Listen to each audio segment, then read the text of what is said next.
Filipenses capítulo 1, versículo 3 a 11. Filipenses 1.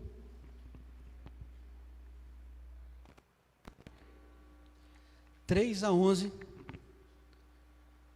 diz assim a santa palavra de Deus. Acompanhe e ouça com fé, com atenção, com reverência e com expectativa a palavra do nosso Senhor.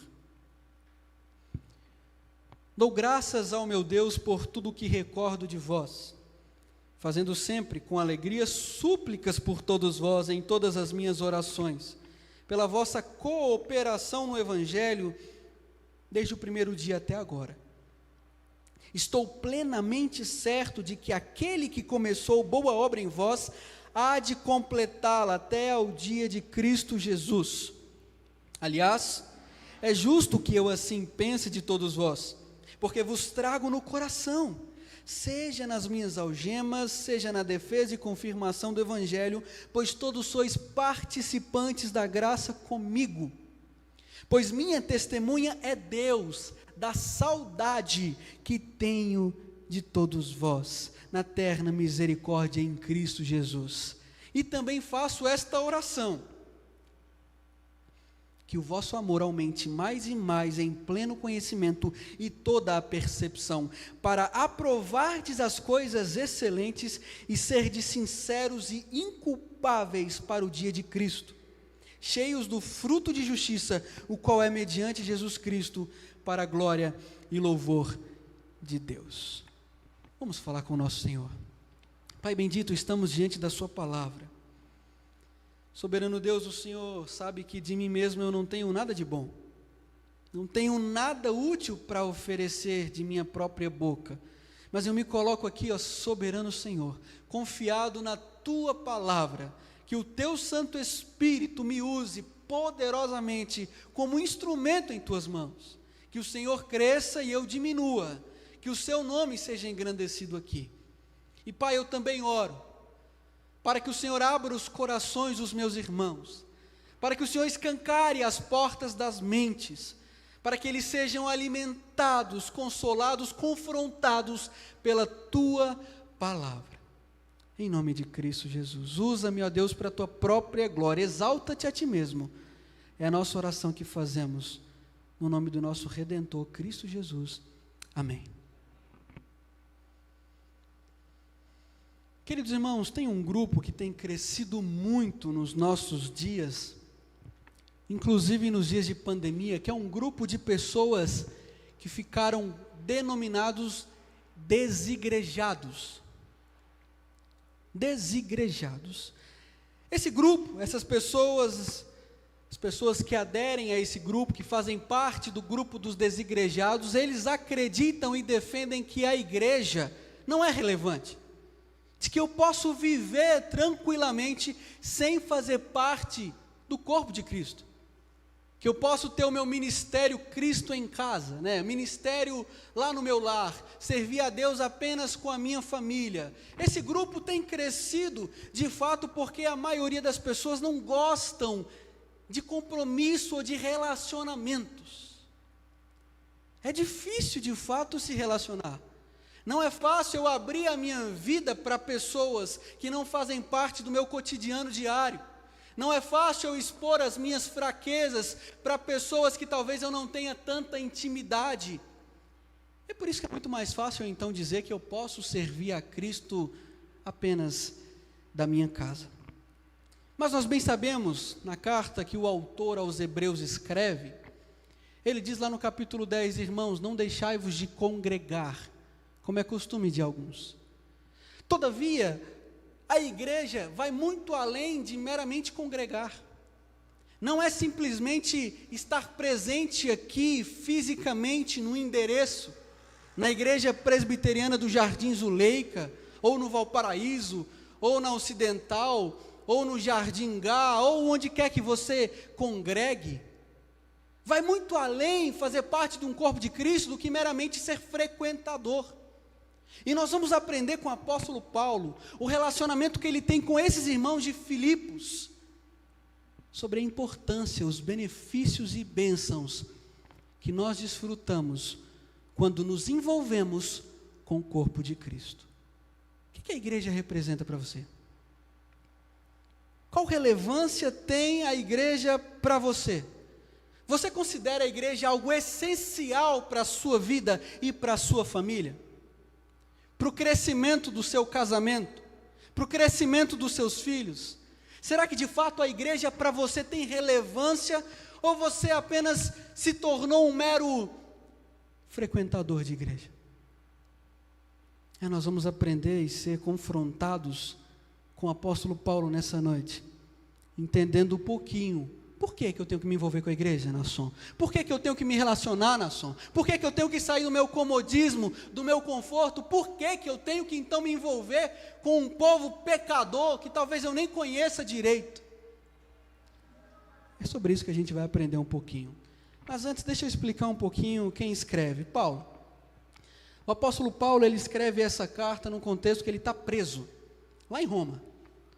Ele, prisioneiro, escreve essa carta, e essa carta é mais uma declaração de amor e de gratidão para esses irmãos aqui da cidade de Filipos.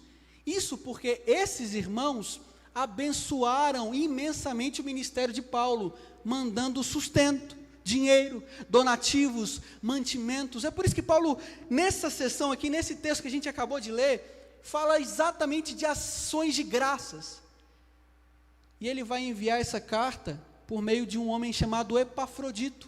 Epafrodito vai até ele, lá em Roma, sai da cidade de Filipos, vai lá em Roma levar os mantimentos, levar o sustento, levar as bênçãos que esses irmãos estão mandando para Paulo. E quando Epafrodito chega lá, eu imagino Paulo fala assim, calma aí, deixa eu escrever uma carta agradecendo. É exatamente essa carta, e não apenas agradecendo, mas a gente vai ver no decorrer da exposição de toda a carta, Paulo trazendo instruções, exortando principalmente que esses irmãos aqui se alegrem.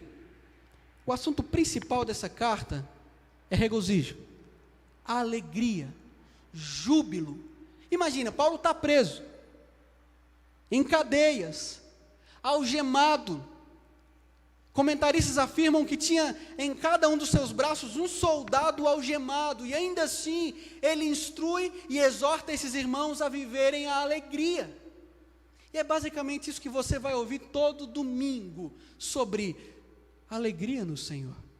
Por que um cristão tem que se alegrar, mesmo em prisões? E esses irmãos aqui, dessa cidade de Filipos, também não estavam vivendo dias bons. Eles estavam sendo perseguidos, até porque Filipos era uma cidade que era província do Império Romano. Hoje Filipos fica na Grécia, mas era uma colônia romana. E era o Império Romano que tinha autoridade sobre essa cidade aqui, e eles perseguiam os cristãos.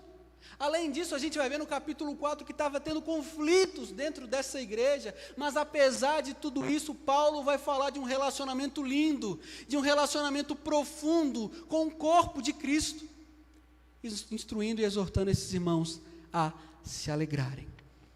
E como eu falei, nós ouviremos o porquê devemos nos envolver com a igreja. Por que eu tenho que estar ligado a uma igreja? Por que eu tenho que fazer parte de um povo? Por que, nação? Quais benefícios eu tenho com isso? Em primeiro lugar, quem se envolve no corpo de Cristo tem uma vida de contentamento. A primeira verdade que a gente aprende aqui com o apóstolo Paulo é que quem se envolve com o corpo de Cristo tem uma vida de contentamento. O que é contentamento? Contentamento é gratidão, satisfação, alegria. Agora volte os seus olhos comigo para o texto, por favor, versículo 3 a 5. Olha só, Paulo diz, dou graças ao meu Deus por tudo que recordo de vós, fazendo sempre com alegria súplicas por todos vós, em todas as minhas orações, pela vossa cooperação no Evangelho desde o primeiro dia até agora. Queridos irmãos, Paulo demonstra e fala para esses irmãos sobre a alegria e a gratidão que ele tem por poder tê-los como irmãos. Ele ora a Deus falando, dou graças ao meu Deus por tudo que eu me recordo de vós, todas as lembranças. E pense comigo nas lembranças que Paulo tinha dos momentos que ele passou aqui nessa cidade. No início do culto nós lemos uma delas. Imagine o momento da conversão de Lídia. Com certeza Paulo se lembrou desse momento. É por isso que ele fala: dou graças ao meu Deus por tudo que me recordo de vós. A conversão dessa mulher vendedora de púrpura, uma mulher influente, que após ouvir a mensagem, a pregação do apóstolo Paulo, ela é convertida e abre as portas da sua casa para iniciar a igreja. E começa então a igreja presbiteriana de Filipos, se podemos dizer assim, né? Inicia essa igreja belíssima. Olha que recordação maravilhosa. Mas ainda, além disso, Paulo também tem uma outra recordação de uma jovem escrava e possessa por um espírito de adivinhação. Logo no início da igreja, essa jovem, ela tinha esse espírito de adivinhação, era possessa por esse espírito, e aí tinha os senhores dela, os donos dela, escravizavam ela. Ela adivinhava as coisas e eles ganhavam dinheiro. Tipo esses negócios de cartomante, né? Só que era de verdade, funcionava mesmo. Porque esses cartomantes aí... E aí esses senhores, os donos dela, ganhavam dinheiro com isso. E aí Paulo vê aquilo e fica bravo. Ele vai lá, expulsa, o demônio sai, a jovem se converte, a igreja começa a crescer, ela faz parte agora da igreja de Filipos. Só que os donos dessa jovem ficaram bravos. Uai, como é que a gente vai ganhar dinheiro agora? E aí o que eles fazem? Prendem Paulo e Silas. Uma outra recordação que com certeza ele também dá graças a Deus. E aí Paulo e Silas vão para a prisão. E lá na prisão acontece um outro feito extraordinário, uma outra recordação maravilhosa. Isso tudo lá em Atos 16, tá bom, meus irmãos? Lá na prisão, meia-noite, acontece um grande terremoto. Paulo e Silas estão lá, mas eles oram, cantam, louvam a Deus, fazem orações, e de repente acontece um grande terremoto, as prisões se abrem, as algemas se soltam, e o carcereiro, quando vê tudo aberto, ele, pronto, vão me matar, porque era desonroso. Se pegam esse carcereiro, por ter deixado os prisioneiros fugir, ele ia morrer de todo jeito. Então ele pega a espada, vai se matar, e Paulo grita. Lá em Atos diz que ele bradou em alta voz, ele grita: faça nenhum mal para você não, rapaz. Aqui na minha versão, tá? Não te faças nenhum mal. Todos estamos aqui. Nós estamos aqui. E o carcereiro diz que ele fica trêmulo, assustado, e ele pergunta para Paulo e Silas: o que eu tenho que fazer para ser salvo? E aí eles respondem: crê no Senhor Jesus, e será salvo tu e tua casa. A igreja começa a crescer, e eles creem, e ele e os filhos dele, com certeza tinha crianças naquele momento, são batizados, todo mundo, e a igreja começa a se expandir. Olha que recordações maravilhosas. Paulo tem várias recordações. Essa cidade aqui era uma cidade imponente, apesar de ficar distante do Império Romano, ela era uma cidade influente. A maioria dos moradores e residentes da cidade de Filipos eram militares aposentados. De fato, além da renda ser alta da cidade, eram pessoas importantes que moravam lá. Então Paulo tem recordações maravilhosas de saber que ali Deus iniciou uma igreja, de que ali tinha crente, povo de Deus, propagando o evangelho de Cristo. Olha que coisas maravilhosas. E ao lembrar disso, Paulo também fala que intercedia com alegria, olha só, fazendo sempre com alegria, súplicas por todos vós em todas as minhas orações. E aí no versículo 5 diz: pela vossa cooperação no Evangelho, desde o primeiro dia até agora. Deixa eu chamar a sua atenção para essa palavra aqui, cooperação. Na língua grega, que foi o original que esse texto foi escrito, a palavra utilizada é uma palavra que você com certeza já ouviu. Koinonia. Koinonia. Koinonia comumente é traduzido como comunhão. Mas o sentido literal de koinonia é partilhar e fazer algo em comum, de fato. Mas é interessante que aqui foi traduzido para cooperação.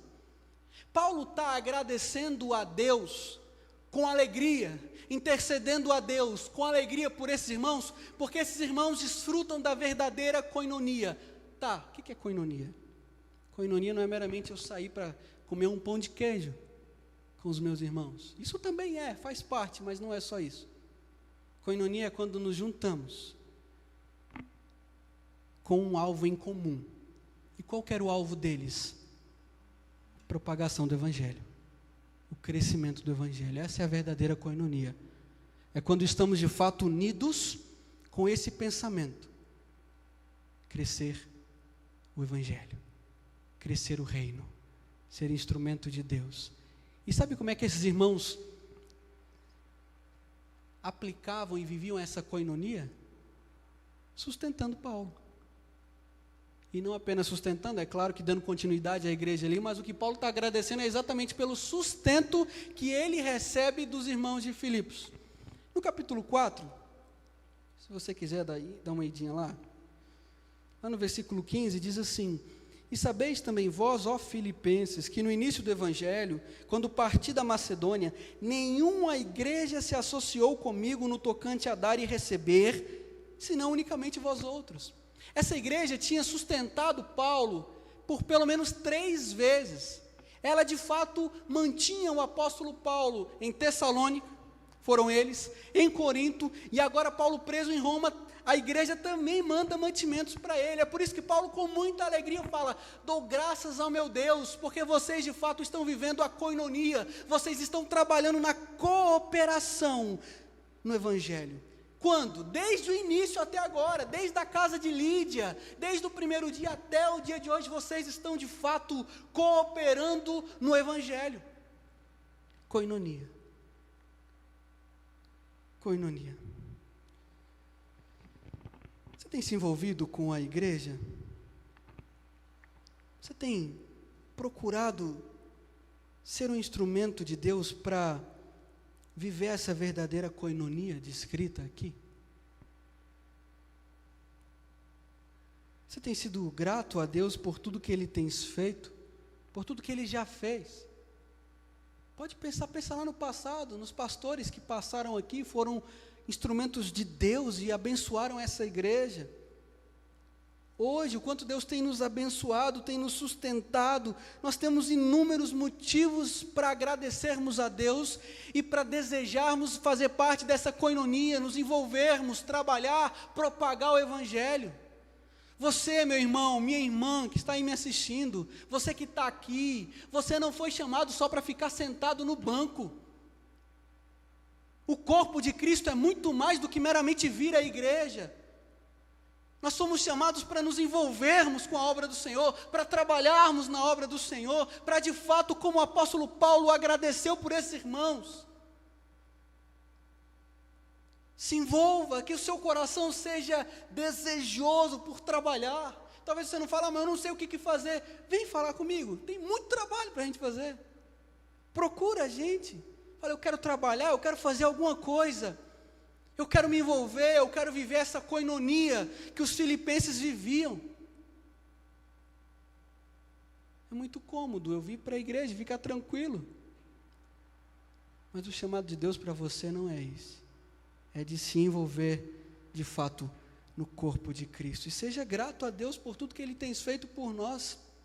Você já parou para pensar que mesmo na pandemia, o Senhor tem nos abençoado imensamente? Pessoas foram assistidas em meio às suas necessidades. Pessoas que ficaram desempregadas, pessoas que ficaram com a sua renda comprometida. O Senhor nos deu graça, não estou aqui vangloriando ninguém não, o Senhor nos deu graça, é imerecido, um favor imerecido para nós, de abençoar essas pessoas. Além disso, pessoas aqui do nosso meio contraíram o tal do coronavírus, e estão bem, curados. Vamos bem aqui, ó. Adriana, Ana Selma, Luciana, todas estão bem. Temos mais motivos, quer ver? Você viu como é que a igreja está bonita? Toda verdinha? Deus tem sido gracioso conosco. Temos motivos para agradecer. O próprio Deus, além disso, tem enviado pessoas novas para estar no nosso meio, mesmo em tempos que a igreja estava fechada. Tem pessoas em discipulado. É graça. Então agradeça ao Senhor. Temos que de fato lembrar disso. Quando estamos unidos ao corpo de Cristo, nós desfrutamos desse contentamento, nós desfrutamos dessa gratidão, e percebemos um pouquinho. Eu poderia listar muitas outras coisas que o Senhor tem feito por nós. Talvez você não esteja vendo tantos motivos para agradecer, então é porque você precisa se envolver um pouquinho mais com a igreja. Porque você precisa fazer parte e se envolver de forma mais profunda com o povo de Deus. Outra coisa que eu fiquei maravilhado também é, uma irmã chegou para mim, vocês carinhosamente, por respeito, me chamam de pastor, e ela chegou e falou: pastor, lembra aquele desafio que o senhor fez de pedir para a gente ligar e orar com pessoa que a gente não tinha intimidade? Então, eu fiz e hoje eu me tornei amiga de uma irmã que eu não tinha muita afinidade. Hoje eu compartilho as minhas lutas com ela. Eu falei: que bênção, irmã, glória a Deus. Eu triste, achando que ninguém tinha participado disso. Eu falei: acho que ninguém nem ligou, né? Mas aí Deus vai e mostra que teve sim.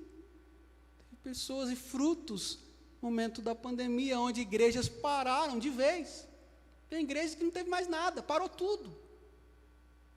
Mas ainda assim o Senhor nos deu a graça de termos frutos. É tudo graça, como falamos domingo passado.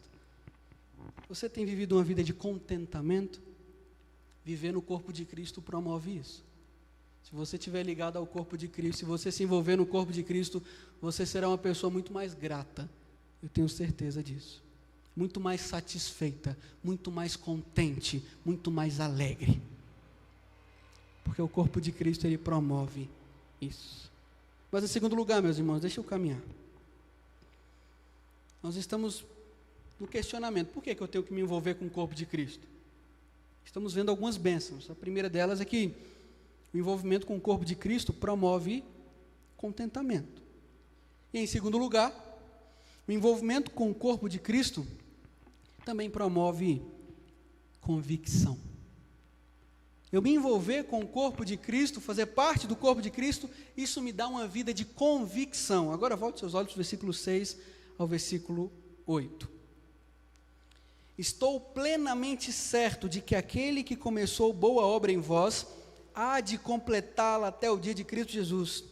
Aliás, é justo que eu assim pense de todos vós, porque vos trago no coração, seja nas minhas algemas, seja na defesa e confirmação do Evangelho, pois todos sois participantes da graça comigo, pois minha testemunha é Deus da saudade que tenho de todos vós, na terna misericórdia de Cristo Jesus. Paulo agora traz uma convicção, uma certeza inabalável. Olha só, ele diz: estou plenamente certo, eu tenho convicção, eu tenho de fato um convencimento, eu tenho uma certeza.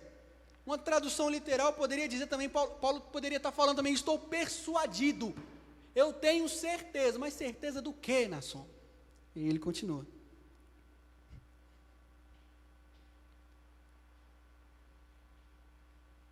que aquele que começou a boa obra em vós, há de completá-la até o dia de Cristo Jesus. Paulo está falando aqui, não apenas do progresso, da continuidade dessa igreja, mas principalmente do que chamamos de salvação.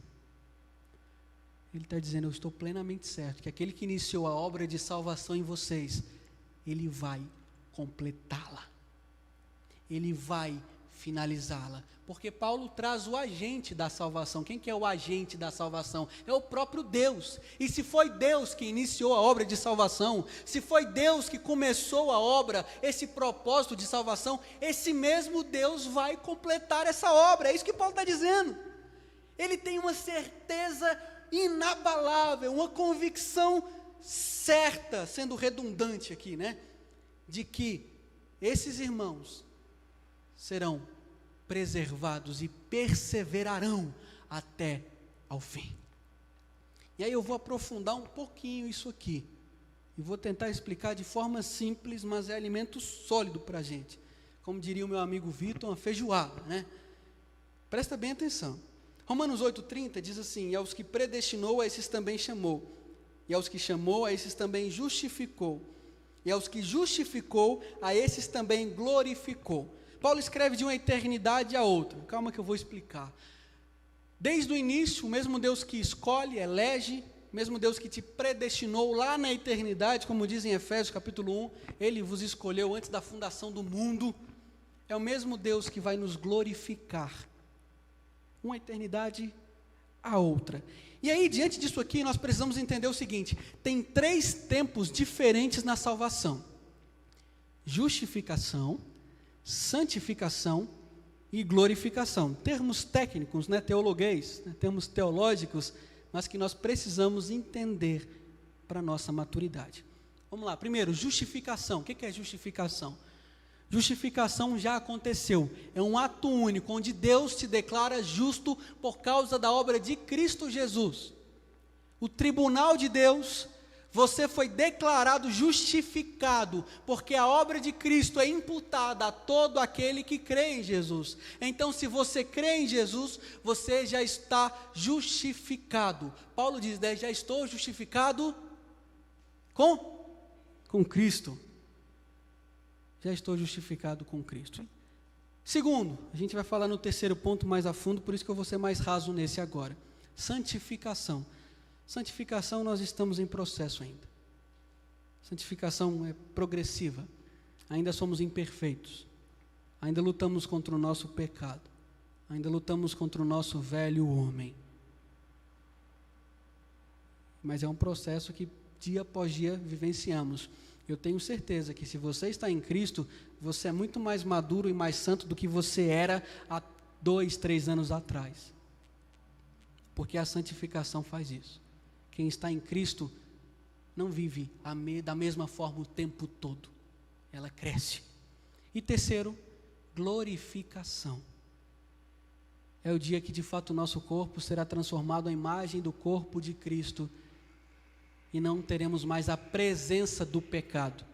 Ainda lutamos, por isso que estamos em santificação ainda. Lutamos contra o pecado, mas no dia da glorificação, não haverá mais a presença do pecado. É por isso que Paulo fala, estou plenamente certo de que aquele que começou boa obra em vós, há de completá-la até o dia de Cristo Jesus.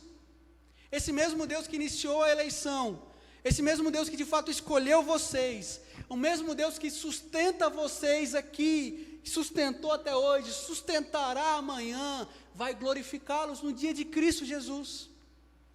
E aí ele traz um fruto desses irmãos aqui, que potencializa ainda mais essa certeza de Paulo. Por que, Paulo, que você tem essa certeza tão grande? É claro que é porque a obra de salvação depende exclusivamente de Deus, mas ele tem uma outra certeza pela forma como viviam os filipenses. E aí ele vai dizer no versículo 7, aliás, é justo que eu assim pense de todos vós, que vos trago no coração, seja nas minhas algemas, seja na defesa e confirmação do Evangelho, pois todos sois participantes da graça comigo. Sabe qual que é essa palavra participante aqui no grego? Koinonia. Ele está falando, sabe por que eu penso assim de vocês? Eu trago vocês no coração, porque vocês me sustentaram, porque vocês me mantiveram, seja eu algemado, seja confirmando e verificando o Evangelho comigo, seja defendendo o Evangelho.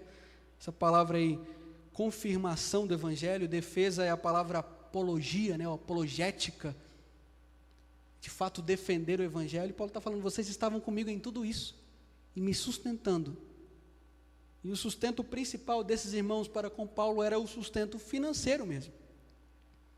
E aí o reverendo Augusto Nicodemos, falando sobre esse texto, ele falou algo extraordinário. Ele falou o seguinte, o problema é que tem muita gente que diz que é convertido, mas o bolso ainda não foi convertido. Porque um fruto de alguém que está em Cristo Jesus é a generosidade. Não estou falando para você sair dando dinheiro aí, não. Até porque a nossa igreja tem uma característica sólida, não fica pedindo dinheiro, não fica mercadejando o Evangelho. Todavia, a generosidade é um princípio bíblico, de sermos fiéis, de abençoarmos a vida de outros, seja de obreiros, seja de irmãos, seja da nossa própria igreja. Por isso que Paulo falou, eu tenho essa convicção, porque esses irmãos aqui demonstraram na prática a koinonia. Eles demonstraram na vivência o que é koinonia, o que é cooperar no Evangelho, o que é participar do progresso do Evangelho. Dentro dos 5 pontos do calvinismo, queridos irmãos, ainda voltando na questão da salvação, nós temos os 5 pontos. No português, para você memorizar, a gente pode chamar de TELIP. O original é TULIP, por causa do inglês, as iniciais. Mas eu vou falar aqui, telipe, eu vou falar só do último. Telipe por quê? A primeira, total depravação. Segunda, eleição incondicional. Terceiro, telipe, né? Limitada expiação, ou expiação limitada. E irresistível graça, ou graça irresistível. E por último, que é o P, perseverança dos santos. É exatamente essa doutrina que Paulo está falando aqui. É exatamente essa doutrina que Paulo está abrangendo aqui. E a Confissão de Fé de Westminster, no capítulo 17, diz bem assim: os que Deus aceitou em seu bem-amado, os que chamou eficazmente e santificou pelo seu Espírito, não podem decair do estado de graça, nem total nem finalmente, mas com toda certeza hão de perseverar nesse estado até o fim, e estarão eternamente salvos. Depois você releia aí na sua casa, capítulo 17 da Confissão de Fé de Westminster. O que eles estão dizendo? Um cristão genuíno, ele persevera, ele vai ficar firme até o fim. Nos próximos capítulos, na verdade, nos próximos artigos desse mesmo capítulo, a confissão fala assim: um verdadeiro cristão pode até se distanciar por um determinado momento, pode até incorrer em graves pecados, mas ele vai voltar, ele vai perseverar, porque nós temos a convicção do agente da salvação, nós temos a convicção de que quem operou a boa obra foi Deus, quem começou a boa obra foi Deus, e Deus, se Ele começou, Ele vai terminar. Simples assim. Números diz que Ele não é homem para que minta, o Filho do homem para que se arrependa. Né? Você pegar, não, meu nome está escrito no livro da vida, não, agora apagou. Não, se Ele começou a boa obra é porque você pode ter essa certeza, essa convicção. E está ligado ao corpo de Cristo. Aumenta ainda mais essa certeza no nosso coração. Aumenta ainda mais essa convicção da certeza da salvação. E aí eu te pergunto, você tem certeza da sua salvação? Se você ainda não tem, talvez é porque a sua confiança esteja no lugar errado. Talvez é porque você não esteja confiando na pessoa de Cristo. Porque quem te salvou não foi você. Você foi salvo não foi pelas suas obras. Agora, se você confiar nas suas obras, em você mesmo, aí não tem como ter certeza mesmo não, aí você vai se desesperar. Agora, se você olhar para Cristo, para a obra de Cristo que foi perfeita, eficaz, aquele que lá na cruz do Calvário gritou, tetelestai, está consumado, está paga a dívida, aí você pode ter certeza da sua salvação. O próprio Paulo vai falar também que devemos desenvolver a nossa salvação com temor e tremor. No capítulo 2, nós vamos ver isso.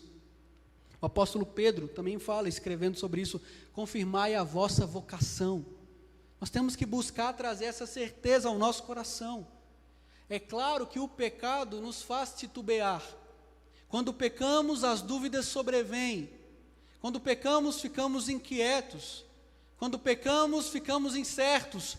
Porque o pecado rouba a nossa alegria da salvação. É tanto que quando Davi vai orar após cometer adultério, ele não fala, Senhor, restitui-me a salvação. Não, ele fala, restitui-me a alegria da tua salvação. Porque o pecado rouba a alegria da salvação mesmo. O pecado faz isso com a gente. Mas você pode ter essa certeza por causa da pessoa de Cristo. Se envolva mais com a igreja. Se envolva mais com o corpo de Cristo, com a noiva de Cristo, e você verá como essa convicção aumentará cada vez mais no seu coração. Seja assíduo, seja frequente, ou ouça as pregações enquanto você não pode ainda estar aqui, que você verá que você amadurecerá. A palavra de Deus diz que a fé vem pela pregação e a pregação pela palavra de Cristo. Agora mesmo, à medida que você está ouvindo a pregação da palavra, o Senhor está enchendo o seu coração com mais convicção, com mais certeza, por causa da obra de Cristo. Então se envolva e participe do povo de Deus. Vale a pena, vale a pena.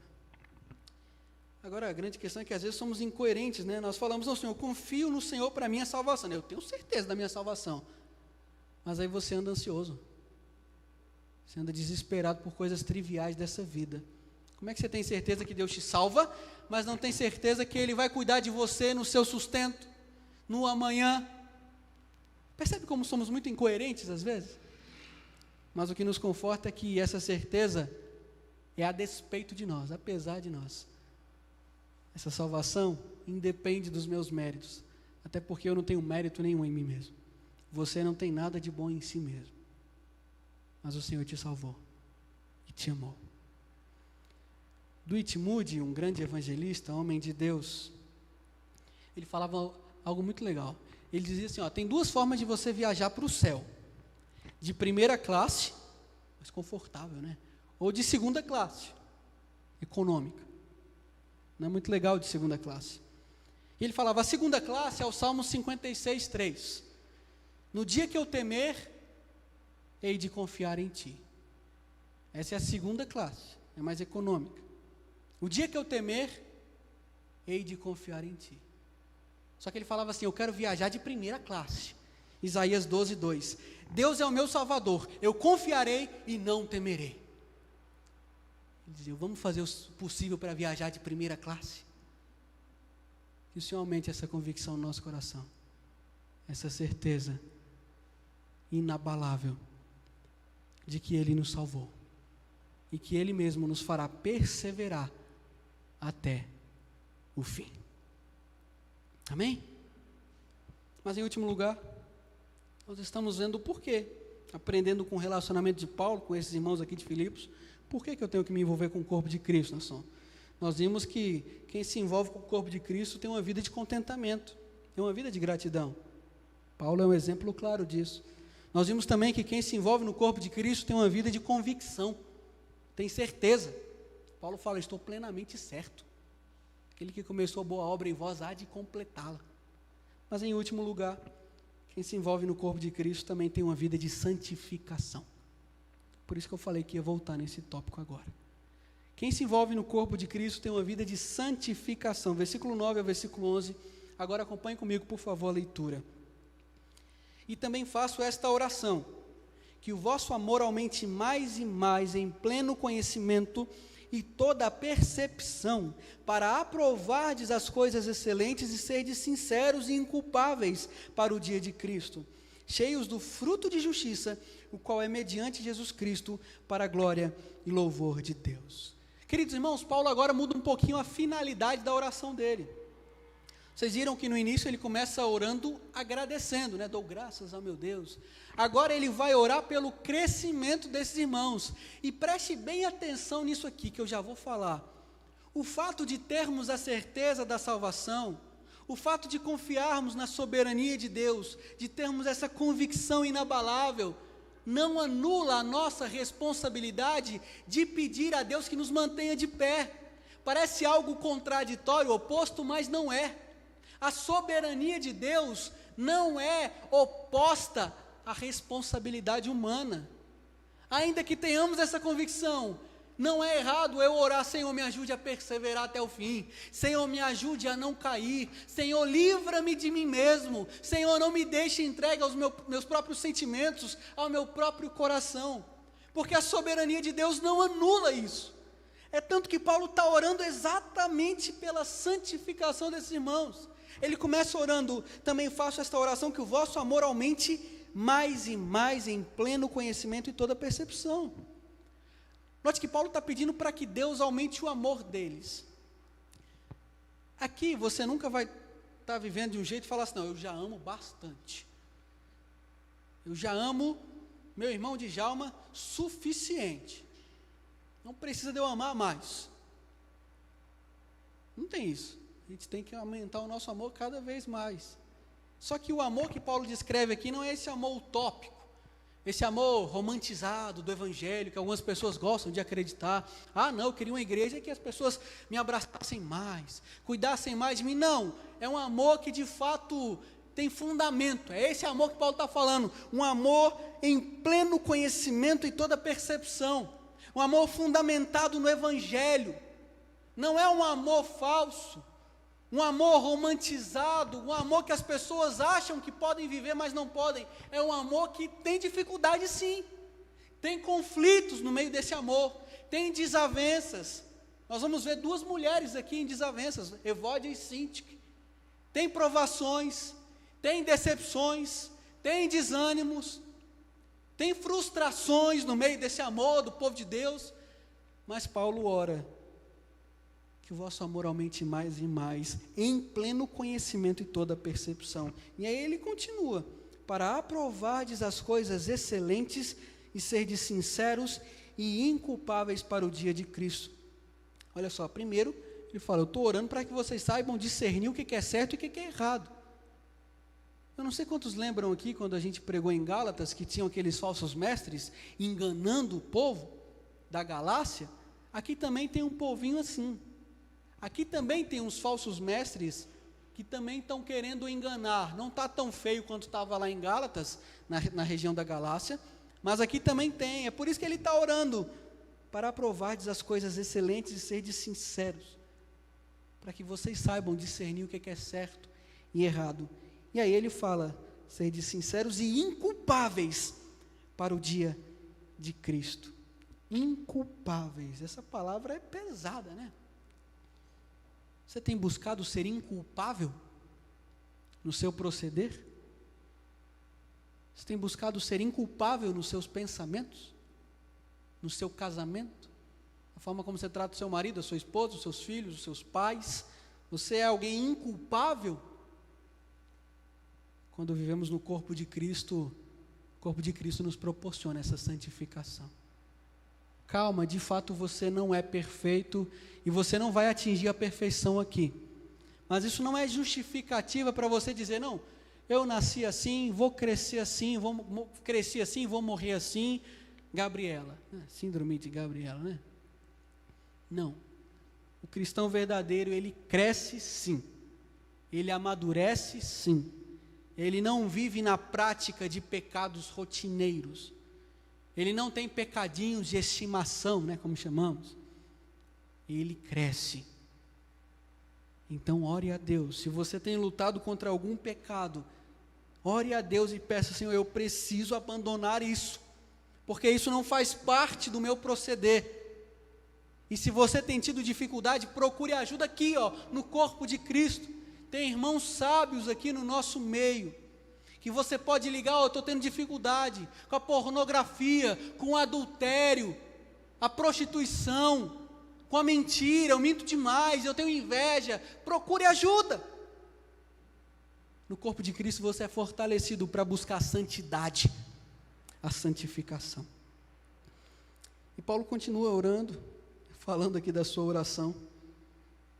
Ele fala: cheios do fruto de justiça, o qual é mediante Jesus Cristo, para a glória e louvor de Deus. Paulo encoraja esses irmãos a buscar a retidão, a santidade, esses frutos de justiça.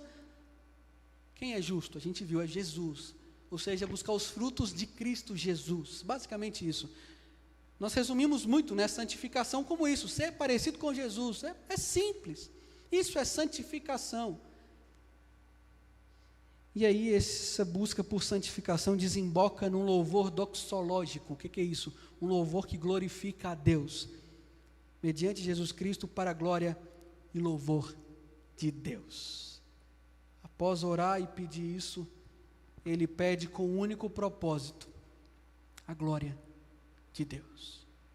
A primeira pergunta do breve catecismo e do catecismo maior é: qual o fim principal do homem, né? Qual o fim supremo, a finalidade do homem?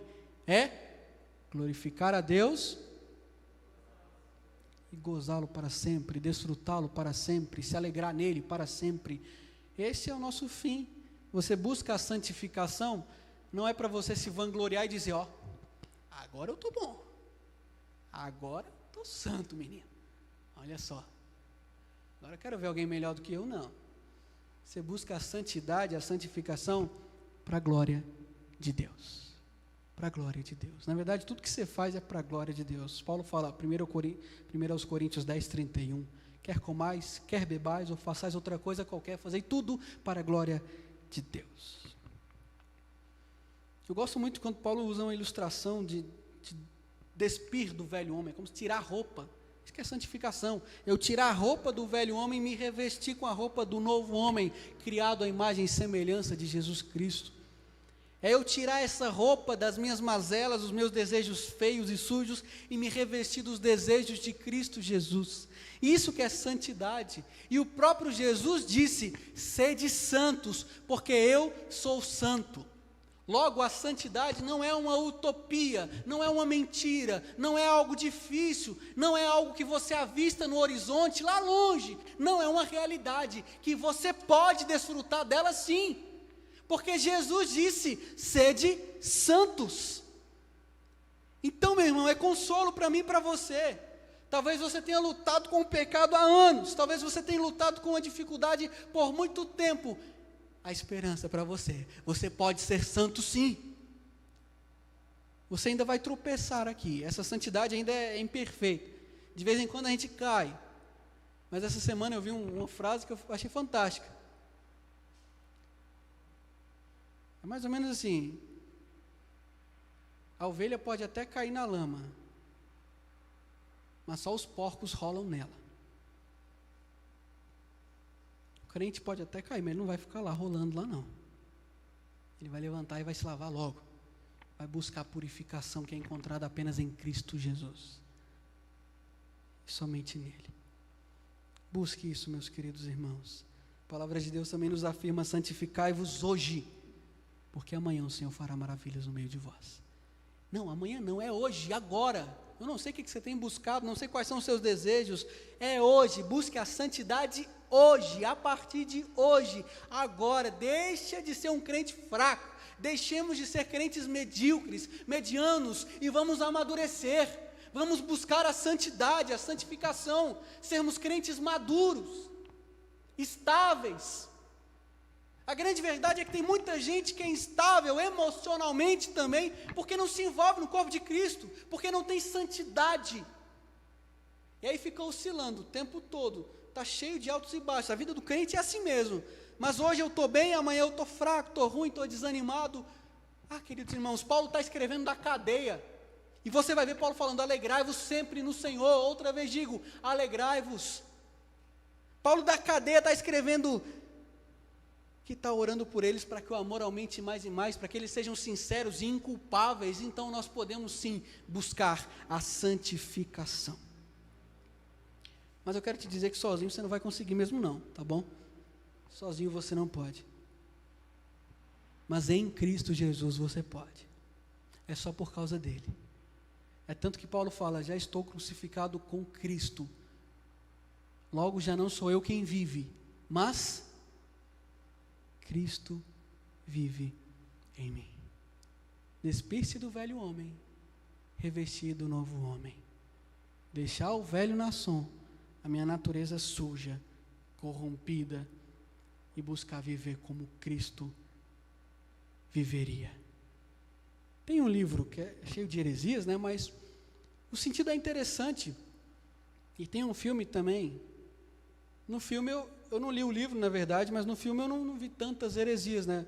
Meu amigo Tiago leu o livro e disse que já tem mais heresias no livro. Em seus passos, o que faria Jesus? É basicamente isso. Quando você vai fazer algo, você pensa: o que Jesus faria no meu lugar? Se você for assistir o filme, assista com a crítica ativada. Mas você pode reter muita coisa boa. Tem lá no YouTube, né, de graça para você assistir. Se eu não me engano tem, eu acho que tem. Então assiste lá, você vai ver, com muito cuidado. Mas é isso que é santidade, é isso que é santificação.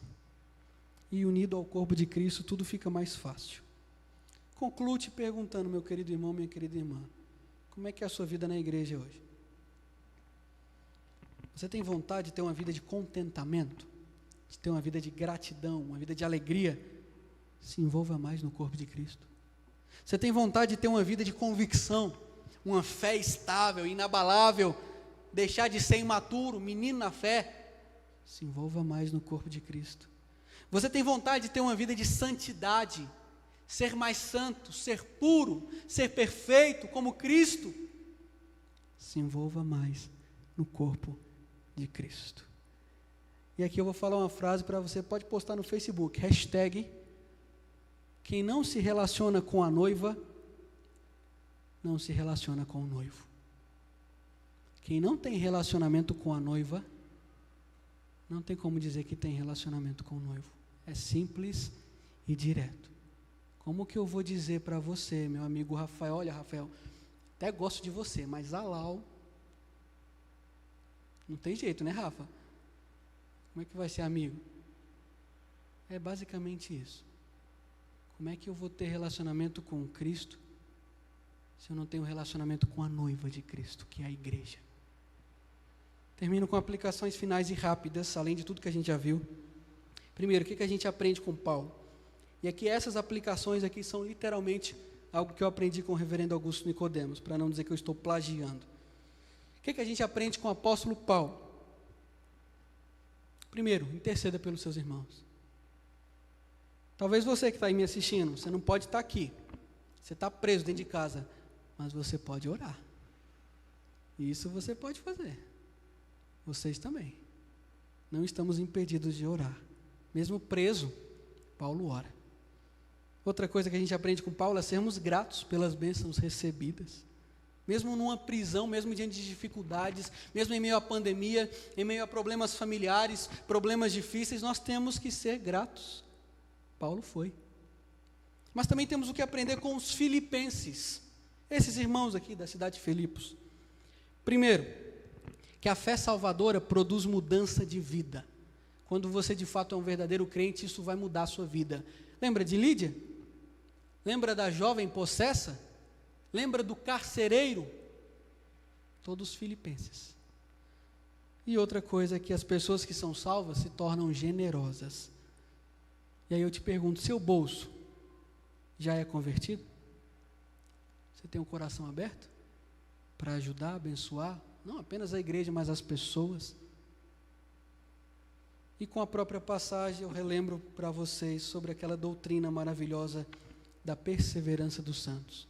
John Stott, falando sobre essa doutrina, ele diz algo fantástico, que o ideal seria chamar perseverança de Deus pelos santos, porque é Deus que persevera por você. Porque se depender de você e de mim, a gente já tinha desistido há muito tempo. Pelo menos eu tenho certeza. E o próprio Deus. É por isso que a gente pode ter essa certeza, essa convicção de que Deus persevera por nós. Podemos afirmar isso por conta da graça de Deus. Mas isso não anula a sua responsabilidade de buscar a santidade, a santificação. Nós temos que buscar o crescimento. E nesse mundo aqui a gente sempre tem que estar crescendo, dia após dia.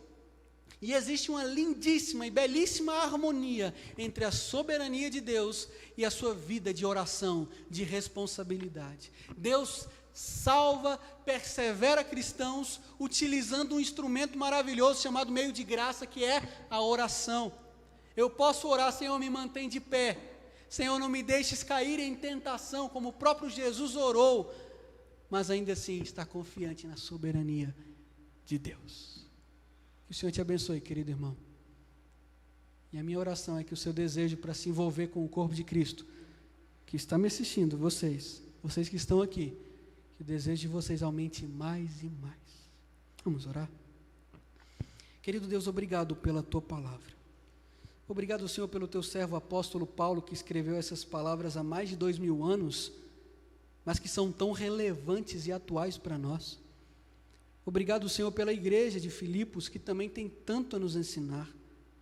E, querido Deus, eu também te agradeço. Nós te agradecemos pela igreja aqui do Jardim Zuleika, pelos meus irmãos do Valparaíso 1, do Valparaíso, pelos meus irmãos que fazem parte de outras congregações, denominações que estão nos assistindo.